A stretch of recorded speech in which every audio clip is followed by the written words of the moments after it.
Bismillahirrahmanirrahim. Assalamualaikum warahmatullahi wabarakatuh. Alhamdulillahi rabbil alamin.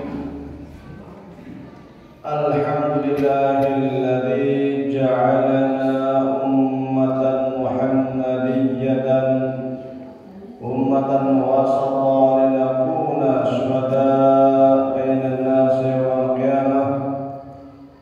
Alhamdulillahilladzi arsala rasulahu bil huda wa dinil haqq liyudhhirahu 'ala ad-dini kullih wa kafaa billahi shahida. Wa asyhadu an la ilaha illallah wahdahu la syarika lah wa asyhadu anna Muhammadan 'abduhu wa rasuluh. Allahumma shalli 'ala sayyidina wa maulana Muhammadin wa 'ala alihi wa sahbihi wat-tabi'in wa man tabi'ahum bi ihsan ila yaumiddin. Amma ba'du. Jamaah sekalian yang kami hormati, puji syukur kehadirat Allah Subhanahu wa taala pada sore hari ini pada maghrib sama-sama kita dapat melaksanakan salat maghrib berjamaah. Kemudian kita lanjutkan dengan ta'lim, mudah-mudahan mendapatkan berkah dari Allah Subhanahu wa taala. Salawat dan salam semoga tercurahkan kepada junjungan kita Nabi Muhammad sallallahu alaihi wasallam. Jemaah sekalian yang kami hormati, pada pertemuan lalu kita bahas Palestina. Pertemuan sebelumnya bahas tentang hijrah yang waktu itu sudah sampai pada Nabi Muhammad sallallahu alaihi wasallam yang hendak hijrah ke Madinah, yang kemudian dikejar oleh Suraqah. Namun sebelumnya kita bacakan hadis terlebih dahulu dan kiranya jamaah untuk mengikuti. Wa an Aisyah radhiyallahu anha. Wa an Aisyah radhiyallahu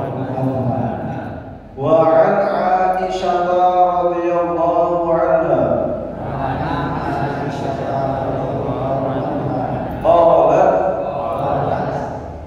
قال النبي صلى الله عليه وسلم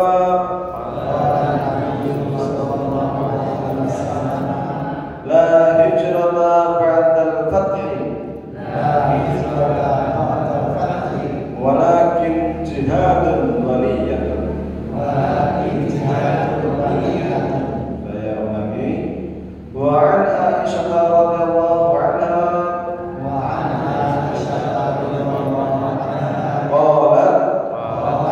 قال النبي صلى الله عليه وسلم لا هجرة بعد الفتح ولكن جهاد ولية.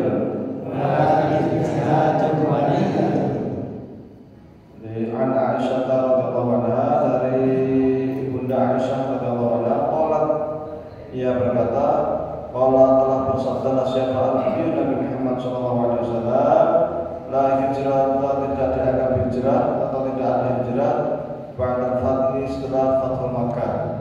Walakin namun yang ada adalah jihadun, jihad, wa niyatun, dan niat. Terkait jihad ini sangat penting, peristiwa jihad, karena banyak peristiwa-peristiwa yang luar biasa yang menjadi pemisah antara kafah atau fase Mekah dan fase Madinah, sehingga saking pentingnya peristiwa hijrah ini kelak oleh Umar bin Khattab dijadikan sebagai tetengah tanda untuk tahun Hijriah. Ya. Pada waktu Nabi Muhammad SAW berangkat hijrah, karena Nabi hijrah ini belakangan. Sebelumnya para sahabat sudah hijrah terlebih dahulu. Itu di Madinah sudah menunggu menanti kapan kiranya Nabi Muhammad SAW datang. Termasuk ketika Nabi keluar Mekah, itu berita keluarnya Nabi dari Mekah juga sudah sampai ke Madinah. Karena memang Nabi dari Mekah tidak langsung ke Madinah, tetapi singgah di gua dulu, gua apa? Gur. Ya, dari kemudian jalannya juga melipir, lihat bukan kayak jalan pintas atau jalan biasa, tapi muter. Maka lama. Nah, informasi sudah sampai ke Madinah. Di Madinah sudah siap-siap menyambut kedatangan Nabi Muhammad SAW. Orang-orang sudah menunggu di pintu gerbang Madinah. Semua keluarga, anak-anak, orang tua, ibu-ibu, bapak-bapak sudah sering menanti. Setiap hari sudah pada menunggu. Kok nggak datang-datang? Dan penantian mereka itu juga harap-harap cemas. Apa ada sesuatu ya? Mestinya sudah nyampe, ini kok belum nyampe? Karena orang-orang Muslim di Madinah ini sebagian besar belum pernah melihat kanjeng Nabi Muhammad SAW. Mereka masuk Islamnya perantara orang-orang utusan dari suku Aus dan Khazraj, diutus untuk menemui Nabi Muhammad SAW pada peristiwa yang pernah kami sampaikan sebelumnya, yaitu Bai'atul Ridwan, yang jumlahnya terakhir ada 73 orang. Yang kemudian Rasul mengutus yang namanya Mus'ab bin Umair untuk mengajarkan Islam kepada masyarakat Madinah. Jadi mayoritas masyarakat Madinah, meskipun mereka itu sudah Islam dari dua suku Aus dan Khazraj, tapi rata-rata sebagian besar dari mereka itu belum pernah melihat Nabi Muhammad SAW. Tapi mendengar cerita-cerita tentang Nabi Muhammad sudah membuat mereka sangat rindu, sangat kangen kepada kanjeng Nabi Muhammad SAW. Maka mereka menanti kedatangan Nabi Muhammad SAW. Semua rumah-rumah mereka sudah disiapkan. Untuk siapa? Siapa tahu Nabi nanti mau bersinggah di rumah saya. Semua orang sudah siap-siap. Siapa tahu nanti mau singgah di rumah saya. Karena ketika Nabi ke Madinah belum punya tempat tinggal, belum punya rumah, maka orang senang ketika kemudian baginda Nabi nanti akan bersinggah di rumahnya. Siap-siap semua. Ketika Nabi ini hendak ke Madinah, kemudian dikejar oleh Suraqah. Kemudian Suraqah ini melihat Nabi Muhammad SAW dan hendak menebaskan pedangnya ke Nabi Muhammad, maka tiba-tiba kuda yang ditunggangi Suraqah jatuh sehingga Suraqah tidak sanggup atau tidak bisa untuk kemudian membunuh Nabi Muhammad SAW sampai 3 kali jatuh. Maka kali yang ketiga ini Nabi kemudian turun dari kuda, kemudian ke belakang mengambil pedang Suraqah, kemudian menyatakan kepada Suraqah, kalau sekarang kira-kira siapa yang akan menolong engkau? Siapa yang akan menolongmu? Sudah tidak ada lagi siapa yang bisa menolong kamu. Maka Suraqah mengatakan, hanya belas kasihmu ya Muhammad yang kiranya dapat menyelamatkan saya. Maka kata Rasul, ini pegang padamu, kamu saya maafkan. Ketika dimaafkan, seketika itu juga Suraqah mengatakan, asyhadu an la ilaha illallah wa annaka ya Muhammad Rasulullah. Saya bersaksi bahwa tidak ada Tuhan Allah dan engkau wahai Muhammad utusan Allah. Ini syahadat itu. Kalau di masanya dulu itu bentuk dari baiat. Jadi baiatnya seorang itu ya bersyahadat. Ketika sudah mengucap syahadat, berarti baiat sudah mengikuti kanjeng Nabi. Apapun tunduk kepada perintah Nabi Muhammad SAW. Karena sudah mengakui Muhammad sebagai Nabi dan Nabi Muhammad juga sebagai seorang pemimpin otomatis. Maka seketika itu juga Suraqah sudah tunduk sama Nabi Muhammad SAW, masuk Islam, kemudian dipersilakan untuk pergi ke Madinah dengan catatan untuk tidak memberitahukan kepada kaum Quraisy terkait perjalanan Nabi Muhammad SAW dan bahwa Nabi Muhammad sudah hampir sampai ke Madinah. Tapi ada peristiwa unik waktu itu. Nabi Muhammad mengatakan, wahai Suraqah, kamu ini kelak akan memakai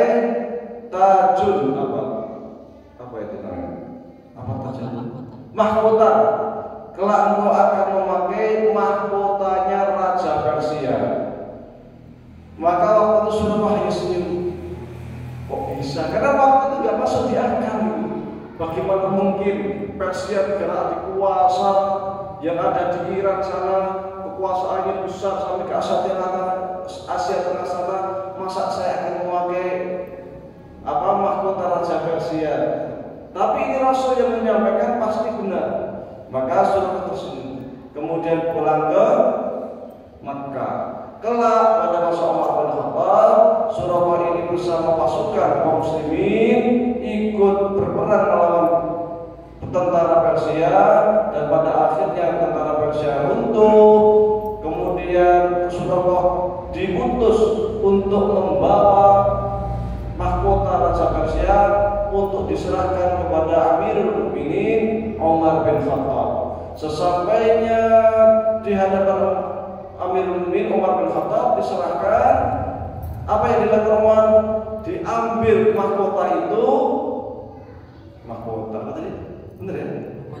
Kemudian dipakaikan ke kepala Suraqah. Seketika itu Suraqah menangis terseduh-seduh. Kenapa?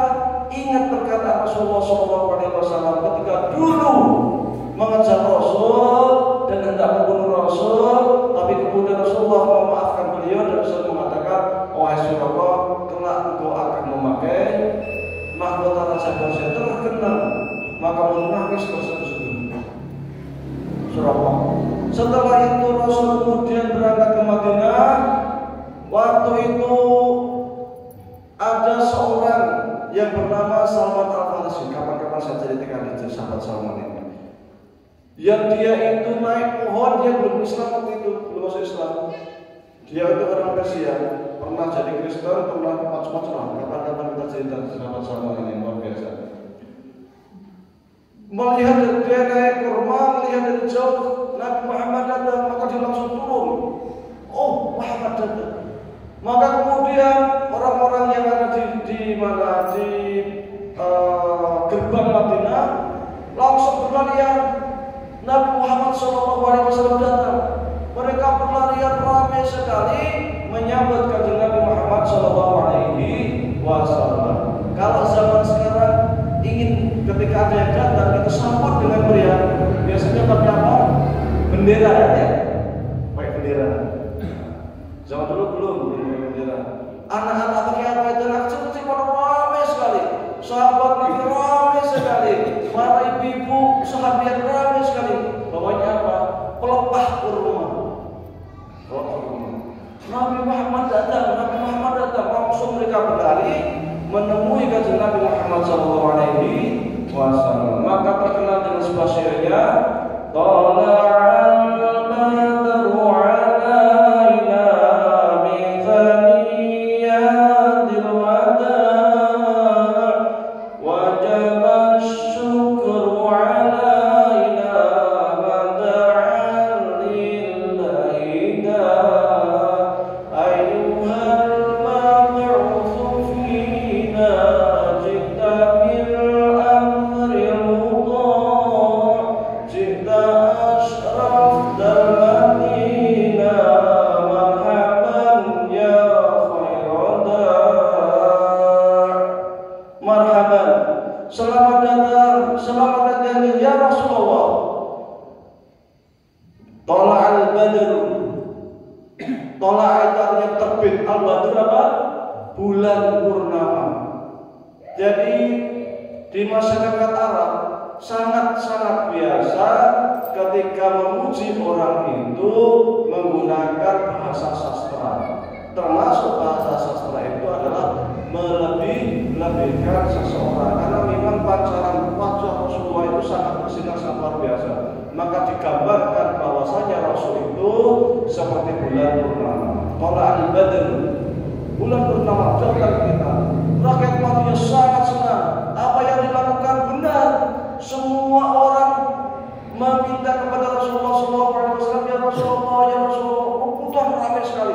Mereka mengatakan, silakan malam ini tinggal di tempat saya, silakan malam ini tinggal di tempat saya. Semua pengen supaya Nabi singgah di rumahnya mereka. Maka Rasul kemudian mengatakan, biarkan kendaraan saya ini yang akan menuntun saya, biarkan saja. Dia akan berjalan kemana? Supaya apa? Supaya kerebutan. Karena semua orang ini akhirnya jalan, berhentilah di rumah Abu Ayyub Al-Ansari. Maka Rasulullah SAW bermalam di situ. Hari berikutnya apa yang dilakukan Rasul? Tiga hal yang dilakukan Rasulullah SAW ketika sampai Madinah. 3 hal yang ini sangat penting dan menjadi sejarah tonggak masyarakat Madinah, atau bahkan bisa dikatakan awal mula berdirinya negara Islam pertama. Karena sebuah negara itu syaratnya satu ada pemimpin, satu ada masyarakat, ya. Yang ketiga apa? Ada batas teritorial dan diakui oleh negara lain. Maka Rasul membentuk sebuah negara. Rasul di Madinah bukan hanya sebagai seorang nabi, tetapi seorang pemimpin negara. Rakyatnya adalah masyarakat Madinah. Batas teritorialnya adalah batas negara Madinah. Dan diakui oleh suku-suku lain yang ada di Madinah, termasuk orang-orang Yahudi. Maka kemudian yang dilakukan Rasulullah adalah pertama itu membangun masjid, yaitu Masjid Quba.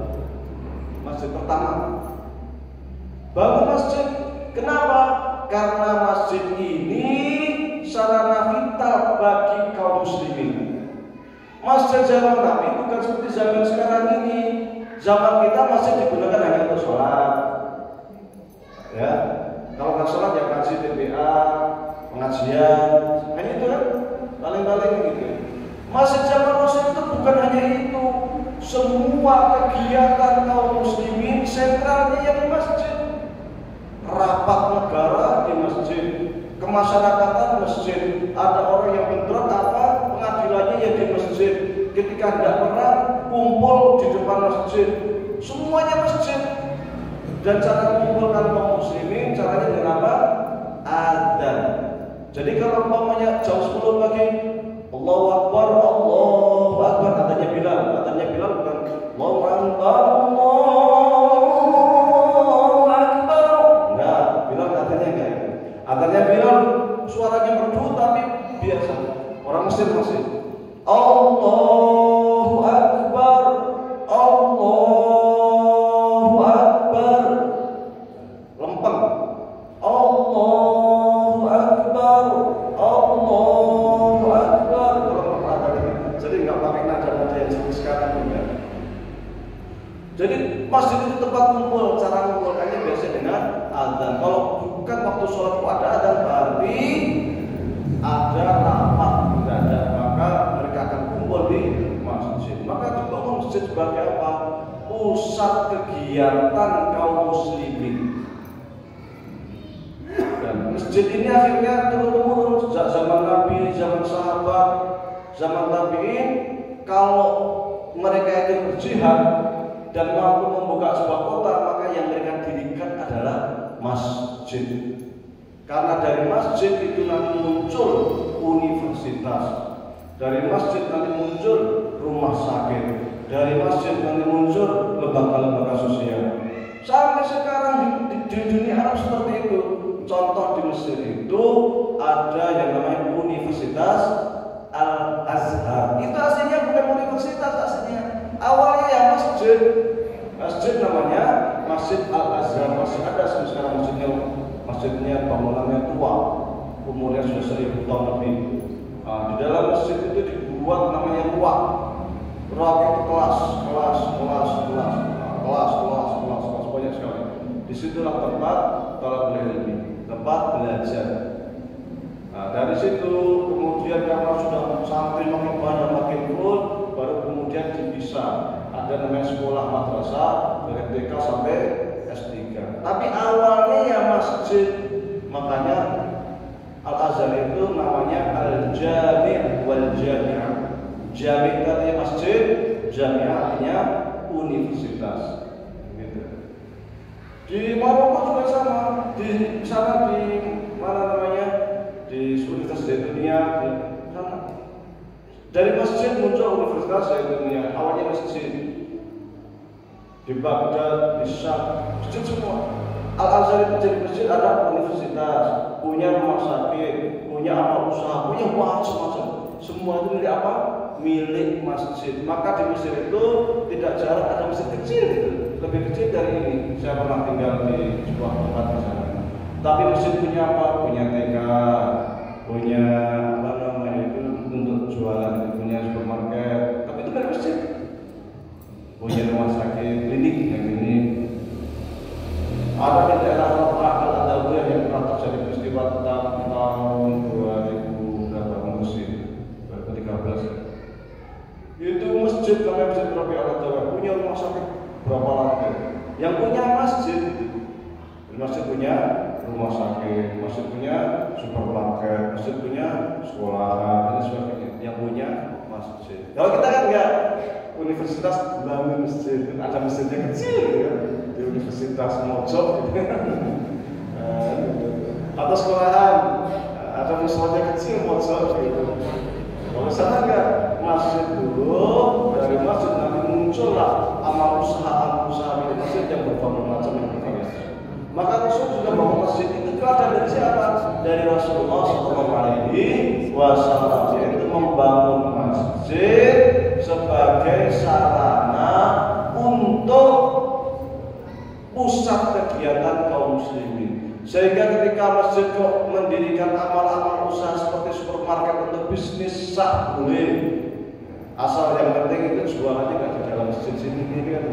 Kalau jualan di dalam masjid, para ulama ada yang mengharapkan, ada yang memakruhkan. Kalau di Majmu' Imam Nawawi mengatakan sekiranya mengotori masjid itu haram, sekiranya tidak mengotori masjid itu makruh. Kalau zaman sekarang kan pakai WhatsApp, Shopee ya, Shopee apa di masjid, jadi nggak mau tahu masjid. Yang kedua, yang pertama tadi apa? Bangun masjid sebagai sentral kegiatan kaum muslimin. Ya kalau zaman sekarang sekretariat. Bahkan untuk acara-acara politik ada delegasi dari luar, dari suku mana atau bahkan dari negara mana, diterimanya di masjid. Berbicara soal urusan kenegaraan dengan negara lain pun juga di masjid. Masjid itu semua kabeh, ya istana negara, ya gedung parlemen, ya pengadilan, ya ibadah, ya apa sekabeh di masjid. Karena memang kaum muslimin punyanya hanya masjid. Nah, nanti zaman Bani Umayyah baru nanti ada pemisahan-pemisahan tempat, tapi zaman Rasulullah itu kita hanya punya masjid. Yang kedua, mempersaudarakan antara kaum muhajirin dengan ansor. Mempersaudarakan itu maksudnya apa? Orang muhajirin ketika hijrah dari Mekah ke Madinah, mereka tidak membawa apa-apa, hanya pakaian yang halal di badan samanya sekadarnya, supaya tidak terjadi persoalan di Madinah. Maka kemudian semua membagi, si A tinggal sama dengan si B, Abu Bakar dengan siapa, Umar dan siapa, Utsman, itu bagi-bagi. Dan hebatnya masyarakat Madinah, mereka sangat welcome, sangat senang sekali kedatangan tamu dari kalangan kaum muhajirin. Senang sekali mereka. Berlomba-lomba silahkan tinggal di tempat saya. Mau apa silahkan tak kasih. Sampai hari kata mereka nggak punya, diusahakan supaya punya. Kalau mereka butuh, kemudian kaum muhajirin juga butuh, maka didahulukan kaum muhajirin. Udah kita nggak apa-apa, kan kita orang sini nggak apa-apa. Pokoknya kalau mau makan duluan silahkan makan duluan. Kalau punya sandal ini siapa punya sandal pakai dulu nggak apa-apa, silahkan pakai. Makanya dalam Al-Quran dikatakan wa yu'thiruna apa? Ala anfusihim walau kana bihim khasasah. Jadi mendahulukan saudaranya kaum muhajirin meskipun mereka sendiri itu sebenarnya butuh. Sebenarnya masih perlu. Ini kaum muhajirin. Bahkan orang Ansar. Bahkan orang Ansar sampai mengatakan, ini saya punya istri 2, punya istri 3, punya istri 4. Kalau ada yang berminat 1 tak ceraikan, silakan kalau mau dinikahin. Itu luar biasa. Kaum Ansar. Yang kedua, mempersaudarakan antara kaum Muhajirin dengan kaum Ansar supaya apa? Supaya hubungan itu sangat dekat. Harta saya, harta Anda, silakan mau pakai, silakan pakai. Nah, kecuali Abdurrahman bin Auf, dia nggak mau dikasih duit, jangan. Saya cukup kasih tahu aja pasar di mana. Nah, ini Abdurrahman ini memang keren orangnya. Jadi kata Rasulullah, Abdurrahman bin Auf ini ada kata batu aja bisa jadi emas, saking pinternya dagang, piawai. Ditunjukkan pasar, besoknya udah masuk ke pasar, lihat barang dagangan, ambil dagangan orang, jualin, udah tinggal kemudian jadi orang kaya di Madinah, termasuk orang terkaya kan, Abdurrahman bin Auf, sumbangannya banyak. Ke Madinah nggak bawa apa-apa, mau dikasih barang, mau dikasih harta, hanya mengatakan cukup tunjukkan pasar. Tunjukkan pasar, udah besoknya ke pasar, mulailah dia mutar-mutar, kemudian berdagang. Tapi memang beliau ini piawai di dalam ilmu perdagangan, bisnis kan besar. Maka dia tidak lama setelah itu menjadi saudagar. Yang ketiga, tadi pertama apa tadi? Namun masjid. Yang kedua, mempersaudarakan atau menyatukan antara kaum Muhajirin dengan kaum Ansar. Yang ketiga, membentuk fakta pertahanan politik keamanan dengan orang-orang Yahudi yang ada di Madinah. Karena dia di Madinah itu ada beberapa kelompok Yahudi. Di antara Bani Quraidah, di antaranya itu Khaybar dan lain-lain. Di antara Bani Quraidah dan sebagainya. Orang-orang Yahudi juga banyak di Madinah. Maka Rasul membuat perjanjian kepada mereka. Apa isinya di antaranya? Bahwasanya masyarakat Madinah itu muslimnya, non-muslimnya adalah satu kesatuan, rakyat Madinah. Pemimpinnya siapa? Pemimpinnya Rasulullah SAW. Jadi masyarakat orang-orang yang ditunduk kepada Rasulullah SAW. Sekiranya ada orang asing yang menyerang kaum muslimin, maka Yahudi wajib membela.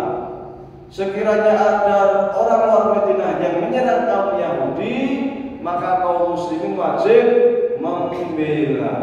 Orang Yahudi sebagai rakyat punya hak dan punya kewajiban di negara Madinah. Kesepakatan itu kemudian disebut dengan istilah Piagam Madinah. Kesepakatan antara kaum muslimin dengan Yahudi di Madinah. Ini 3 hal penting. Untuk apa kesepakatan ini? Supaya terjadi stabilitas keamanan di Madinah. Kalau sudah ada kesepakatan dengan kaum Yahudi, berarti secara internal kan aman. Kalau sudah ada pemersatuan atau mu'afah bahasa Arabnya, mempersaudarakan antara kaum Muhajirin dan Ansar, berarti secara internal aman. Karena ada beberapa kelompok, maka Rasul yang pertama kali dilakukan Rasul adalah bagaimana mewujudkan stabilitas keamanan di Madinah. Internalnya mempersatukan kaum Muhajirin dan Ansar, eksternalnya yang kedua adalah menjalin kerjasama dan melakukan kesepakatan fakta persahabatan bersama dengan orang-orang Yahudi. Tapi ada satu hal, bahwasanya orang Yahudi ini terkenal, terkenal orangnya itu suka pengkhianat, suka macam-macam. Dan Yahudi di Madinah ini menguasai ekonomi. Kayak sekarang orang Yahudi di dunia berapa? Kisaran 14 juta. Tapi ekonomi dunia dikuasai oleh Yahudi. Makanya Inggris sama Amerika tidak berkutik di hadapan orang Yahudi. Padahal Amerika berapa penduduknya? Hampir atau kisaran 400 juta. Inggris berapa juta? Nah, kok menghadapi 14 juta Yahudi kok gak berkutik? Kenapa? Karena ekonomi Amerika, ekonomi di Inggris, termasuk media-media yang punya siapa? Ini Yahudi semua yang punya. Yahudi ngambek, kapitalnya ditarik, berat Amerika. Ekonominya berantakan mereka. Ditanya Yahudi. Madinah sama waktu itu ekonominya juga dipegang oleh Yahudi. Maka apa yang dilakukan Rasulullah SAW?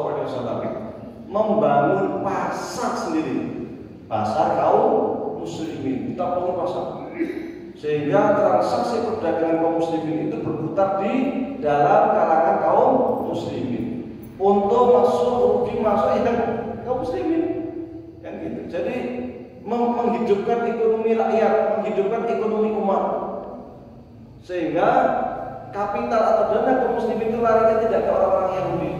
Otomatis pemasukan orang-orang Yahudi juga menurun. Akhirnya kaum muslimin bisa menjadi tuan rumah di negeri sendiri, ekonominya berkembang, rakyatnya makmur. Dari mana? Dari pasar yang dibangun oleh Rasulullah SAW. Ini artinya apa? Bahwasanya ekonomi dan stabilitas keamanan sosial itu dua hal yang sangat penting. Ekonomi dan keamanan. Maka terkait dengan keamanan jelas tadi sudah dilakukan Rasulullah, kemudian dibangun ekonomi. Maka di dalam surat Al-Qur'an dikatakan ila fi quraisyin ila fi mihnati syita'i falyabudu rabb hadzal bait alladzi at'amahum min ju' wa amanahum min khauf. Allah itu siapa? Amanahum min ju', yang memberikan rasa keamanan dari rasa lapar. Rakyat ekonomi. Wa amanahum min khauf. Dan juga terkait dengan keamanan supaya kamu tidak takut. Terkait dengan apa? Stabilitas sosial. Falyabudu rabb hadzal bait alladzi at'amahum min ju'in wa amanahum min khauf. Dua hal. Maka kalau kita negeri kita ingin maju, dua hal ini harus dipegang. Apa itu? Ekonomi dan keamanan. Cina, Rusia juga sama yang dibangun ekonomi dan keamanan stabil. Jepang itu aman sekali.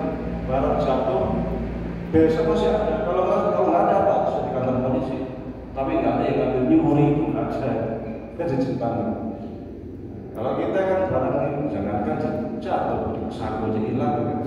Kas negara yang disimpan pakai komputer data dan korupsi. Itu karena kita itu kalau kita pengen maju ya korupsi harus diberantas. Ekonomi karena itu terkait dengan harta, ya terkait dengan perkembangan ekonomi. Pasar bangun. Dan itu pula kemudian yang dilakukan oleh para wali, para sunan di tanah Jawa. Maka para sunan kalau membangun kerajaan itu apa? Pertama, kota raja ya, itu ada istana negara. Setelah istana negara depannya apa? Alun-alun. Samping alun-alun apa? Masjid gede dulu, masjid gede. Masjid gede ada alun-alun. Setelah itu apa? Pasar. Gimana? Sampai di tengah bangun itu, ya kan? Pendopo itu ada masjid gede, ada alun-alun. Setelah itu ada pasar. Jogja juga sama di Mataram. Jadi di Demak, di Mataram dan Pajang dan sebagainya, para wali beristihad mengikuti teladan Kanjeng Nabi Muhammad SAW. Situ rumah Nabi, dekat rumah Nabi dibangun masjid, depan masjid dijadikan sarana untuk latihan perang, dekat situ dibangun pasar. Rumah Nabi itu gampangnya adalah kerajaan, ya, pendopo. Kemudian masjid gede itu adalah seperti masjid Nabi, ya kan? Depannya dibuat alun-alun untuk latihan perang, sampingnya lagi pasar sebagai pusat ekonomi. Jadi para wali itu beristihad seperti itu bukan ngarang, bukan dari dasar pemikiran beliau, tetapi terinspirasi dari apa yang telah dilakukan oleh Rasulullah SAW di Madinah. Supaya apa? Supaya kaum muslimin itu secara ekonomi juga kuat menguasai ekonomi sebuah negara. Ini yang dilakukan oleh Rasulullah SAW. Sangat luar biasa. Maka tidak lama setelah Nabi Muhammad berada di Madinah terjadi kebangkitan kaum muslimin. Ingatnya kan dengan sebelumnya. Dulu sebelum kaum muslimin, sebelum Rasulullah SAW hijrah ke Madinah, satu antara suku Aus dan suku Khazraj, dua suku di Madinah, suku sama-sama suku Arab, ini sering terjadi percekcokan dan bahkan terkadang peperangan antara dua suku Arab. Yang kedua, di Madinah belum pernah ada kerajaan, belum pernah ada negara. Termasuk di Mekah juga belum pernah ada negara. Yang ketiga, bahwasanya ekonomi Madinah pada waktu itu dikuasai oleh orang-orang Yahudi. Maka sangat, istilahnya itu sangat cerdas lah strategi yang dilakukan Rasulullah SAW itu untuk memperkuat sebuah negara, yaitu dibangun basic-basic ekonomi, dipersatukan kaum muslimin, termasuk juga melakukan perjanjian damai dengan orang-orang Yahudi, kemudian membangun pasar. Dari sana kemudian mulailah masjid digunakan sarana taklim. Di antaranya Rasulullah SAW sering melakukan taklim, pengajian di masjid. Ya, taklim seperti ini, habis sholat taklim, tapi tidak tiap hari. Khawatir kalau tiap hari kaum muslimin bosan katanya taklim seperti ini. Maka menjadi sunnah apa? Teladan generasi setelah Nabi Muhammad SAW, para sahabat, dilanjutkan oleh tabi'in, tabi'in dan generasi setelahnya, masjid digunakan untuk taklim. Jadi Rasul yang memulai taklim untuk nggak lama. Masjid itu dulu pintunya cuma satu. Masjid itu cuma biasa pakai paku rumah atasnya, bawahnya juga berpakaian kadarnya yang nggak mewah seperti zaman sekarang. Tapi SDM-nya luar biasa, hasilnya luar biasa. Zaman sekarang banyak masjid-masjid mewah, tapi jamaahnya kosong gitu. Kalau zaman Rasul masjid itu sederhana, tapi menghasilkan manusia-manusia pilihan.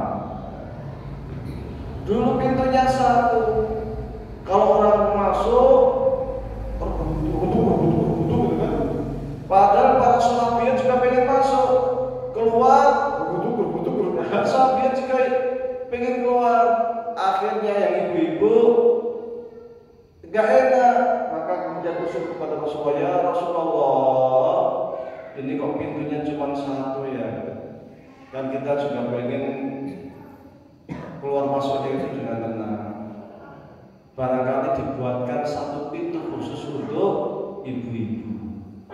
Maka kemudian pintunya dibuat satu lagi menjadi dua, satu samping kanan, satu samping kiri atau bagaimana. Bukan hanya itu, jamaah juga diatur supaya apa? Supaya tertib. Maka hadis Nabi mengatakan, khairus sufufi rijal awwaluha wa syarruha akhiruha wa khairus sufufi nisa akhiruha wa syarruha awwaluha. Jadi sebaik-baik shaf laki-laki itu paling depan. Kemudian setelahnya. Kalau perempuan sebaik shafnya itu paling belakang. Lalu nanti kalau udah full masuk lagi depan. Udah full depannya lagi, full depannya lagi. Gitu. Sehingga apa? Untuk ngatur cara keluar. Sehingga kalau perempuan yang selesai duluan kan yang paling belakang. Belakang berarti keluar duluan. Kan kalau udah selesai bisa keluar duluan gitu. Laki-laki di depan. Nah, ini kalau shotnya seperti ini. Tapi kadang ada jamaah yang modelnya tidak seperti ini. Di beberapa masjid dibuat satu begini. Kemudian laki-laki di sini, perempuan di sini. Kan tidak di belakang itu. Boleh nggak? Boleh. Boleh. Ada juga yang modelnya dikasih tutup. Kalau ini kayak kelambu gini ya, kayak kelambu gini, atau kayak kaca. Nah, para ulama mengatakan sekiranya dibuat kelambu seperti ini atau apa kaca, maka jamaah perempuan itu yang terbaik sebagai ulama mengatakan yang paling depan. Depannya belakangnya dulu zaman Rasulullah SAW, sama laki-laki di depan, sama perempuan di belakang itu tanpa satir, tanpa ada satir. Kalau kultum ya nggak ada satir juga, nggak ada. Sehingga ketika ada perempuan yang nanya itu sahabat nggak ada yang lihat, pada tahu. Maka ada hadis yang mengatakan ada seorang sahabat yang bertanya, wajahnya akan merah-merahan. Tahu sahabat, karena memang tidak ada satir.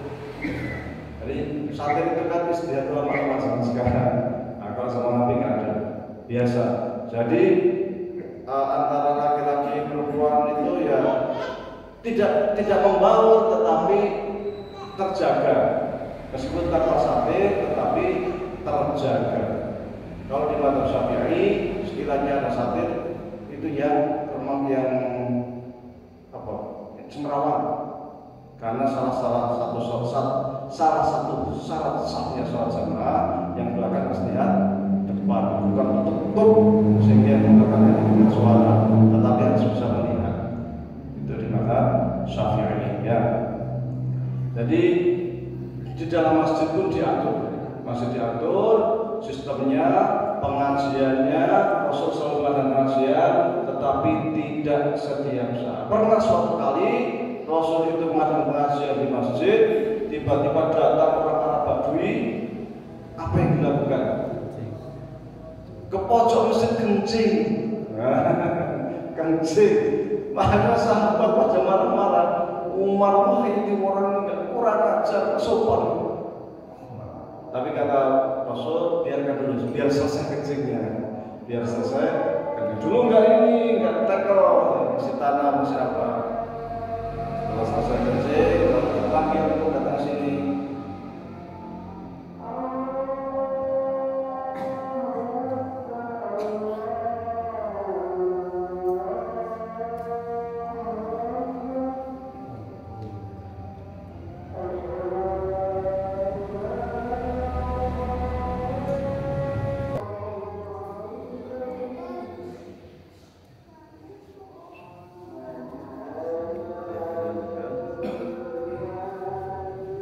Baru setelah selesai kencing diingatkan oleh Rasulullah SAW, wahai Arabi, wahai orang Badui, ini masjid tempatnya untuk berzikir, tidak layak untuk dijadikan sebagai tempat di Rasul itu sering mengajarkan macam-macam kepada para sahabat, tentang cara sholat dan sebagainya, termasuk urusan politik dan sebagainya.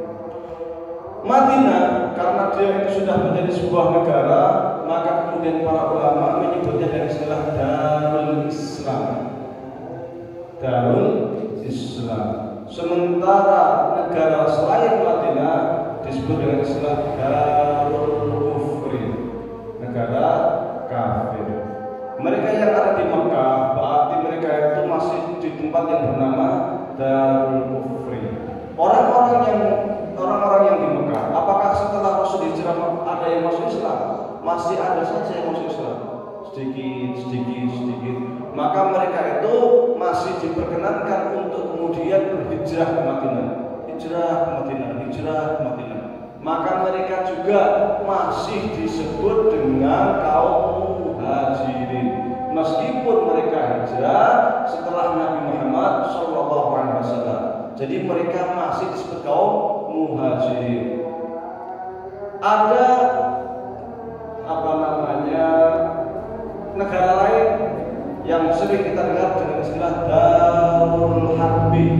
Ya, Darul Harbi itu adalah negara lain selain Darul Islam yang sedang dalam kondisi konflik dengan negara Islam. Itu namanya Darul Harbi. Semisal Madinah dengan Mekah, maka ini Darul Kufri sekaligus Darul Harbi. Kenapa?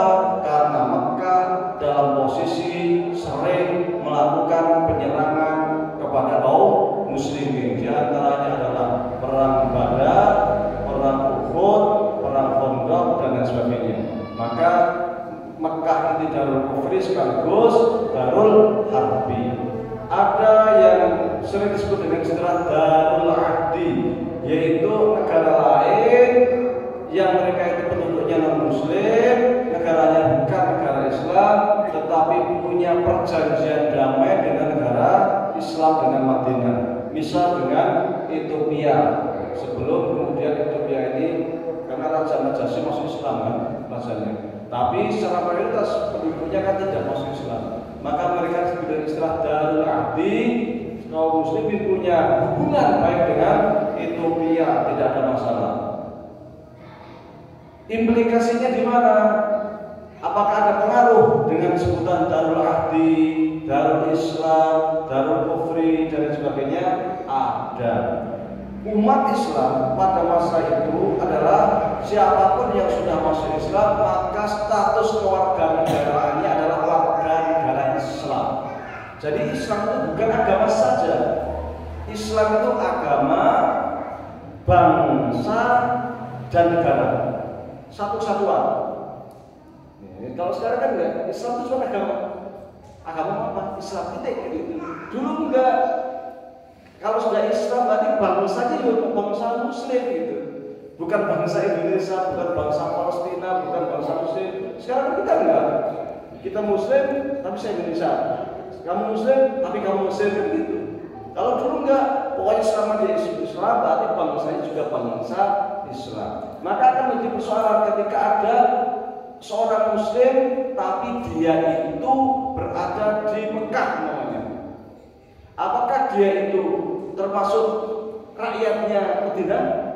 Nah, maka para ulama mengatakan setiap kaum muslimin dimanapun dia adalah bagian dari rakyat negara Islam.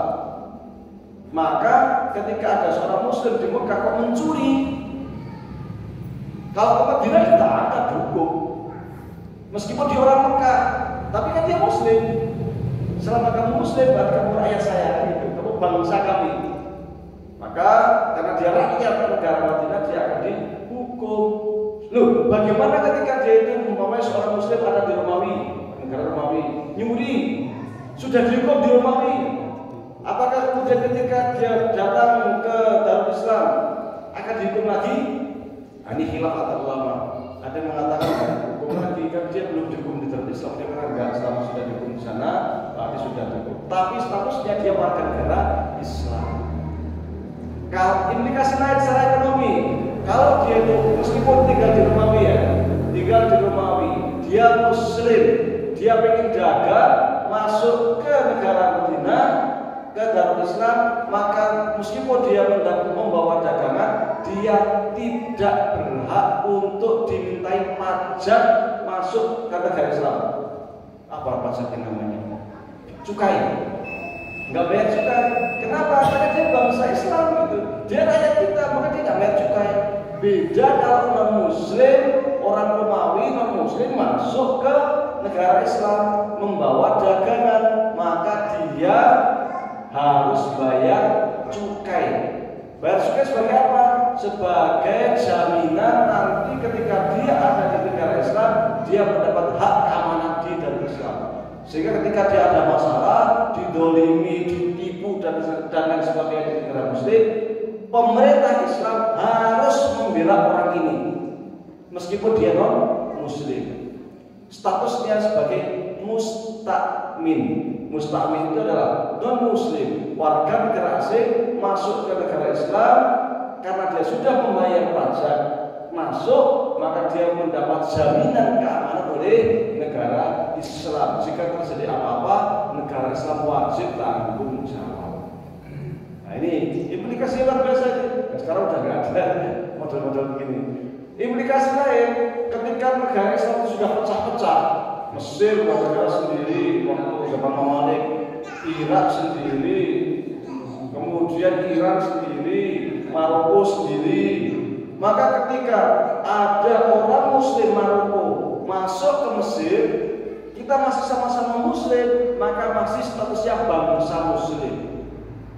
Karena saya katakan tadi, Islam itu bukan hanya agama, tapi juga bangsa dan identitas negara, rakyat. Maka orang Maroko ketika ke Mesir, dia sebagai rakyatnya Mesir dan dia berhak untuk bekerja jadi apa saja di Mesir, termasuk jadi menteri.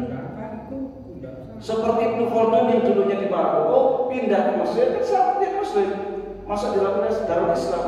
Meskipun Maroko itu waktu itu sudah negara terpisah, tapi dia di Mesir jadi menteri bisa. Karena kita masih satu. Ibaratnya kalau paspor itu paspornya agama Islam, negara Islam, bangsa Muslim. Paspornya itu seperti itu, di KTP-nya itu seperti itu. Tidak seperti sekarang agama Islam, bangsa Indonesia, negara Indonesia. Maka yang disebut dengan kuntum khairu ummatin, kamu sebaik-baik umat. Apa arti umat? Umat itu artinya bangsa. Kamu adalah satu bangsa terbaik yang dikeluarkan di muka bumi ini. Kuntum khairu ummatin ukhrijat linnas. Kamu adalah bangsa terbaik. Tapi yang kemudian saat ini kok menjadi bangsa Indonesia, Maroko, Mesir, itu siapa yang menjadikan seperti itu? Penjajah. Sebelumnya kita tidak kenal dengan istilah itu. Selama kita Muslim berarti kita ya negara Islam, ya bangsa Muslim, ya negara Islam, meskipun negaranya beda-beda.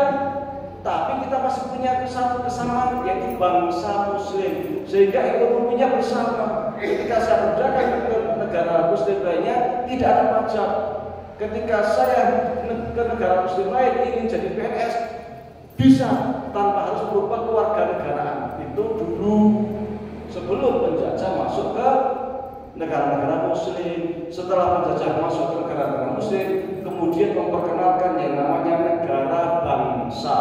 Apa itu negara bangsa? Indonesia yang bangsa sendiri, ya negara sendiri. Malaysia bangsa Melayu, bangsa sendiri, negara sendiri. Mesir bangsa sendiri, negara sendiri. Dipecah-pecah berdasarkan nasionalismenya masing-masing. Saya Indonesia, saya Mesir, saya Irak, saya Palestina, gitu. Sehingga tidak ada wahdah persatuan antar kaum muslimin. Akhirnya mudah domba, mudah bentrok. Nah, Palestina pernah negara lain nonton, kaum muslimin yang lainnya nonton, nggak bisa berbuat apa-apa. Kalau zaman dulu enggak, kita satu bangsa, sangat diserang ya kita serang gitu. Nah, 1 menit lagi. Pernah suatu kali pada masa Harun al-Rashid, ada seorang perempuan di pasar, perempuan Muslim, lagi dagang, roknya itu diikat pakai tali, diikat ke tempat lain, sehingga ketika jalan roknya sobek. Apa yang melakukan siapa? Orang Romawi. Apa yang dilakukan perempuan ini? Dia memanggil rajanya, apa khalifah, ya khalifatul muslimin. Maka ketika itu ucapannya perempuan itu langsung viral. Sampai kemana? Sampai informasi ini sampai ke khalifah. Apa yang dilakukan khalifah? Menyiapkan pasukan besar menggempur Romawi gara-gara seorang rakyat Romawi yang menghina kaum muslimin. Mereka menghina sesuatu yang menurut kita sekarang dianggap sepele, tapi bagi khalifah Islam pada waktu itu ini terkait dengan harkat dan martabat khilafah Islamiyah. Mereka merendahkan bangsa Muslim, merendahkan khalifah sampai kita serang, kita gempur. Pasukan besar disiapkan untuk menyerang Romawi sampai Romawi kalah dan mau membayar jizyah, membayar pajak tahunan kepada khalifah Harun al-Rashid. Hebat izah kita waktu itu. Sekarang Palestina dibakar, dihancurkan, Palestina dibantai, dihabisin. Negara-negara Muslim lainnya yang bisa nonton, bisa ngapain? Yang ngirim pasukan hanya di perbatasan, menyiapkan pasukan. Sekiranya pasukan Israel yang lain baru gerak karena negaranya diancam. Tapi selama negaranya nggak jadi, diam aja, nonton aja gitu. Ini yang dilakukan kaum muslimin saat ini. Nah, ini karena apa? Kehilangan identitas. Jadi dalil Islamnya itu hilang. Maka persatuan kaum muslimin ini, rasa solidaritas ini perlu dibangun sesama kaum muslimin. Meskipun ya istilah negara Islam sudah tidak ada, tetapi setidaknya masih ada yang namanya solidaritas kepada sama kaum muslimin. Yang menyedihkan lagi kemarin ketika Inggris dan juga Amerika membom Yaman, siapa yang bantu? Bahrain itu siapa? Amerika dan Inggris serang Yaman.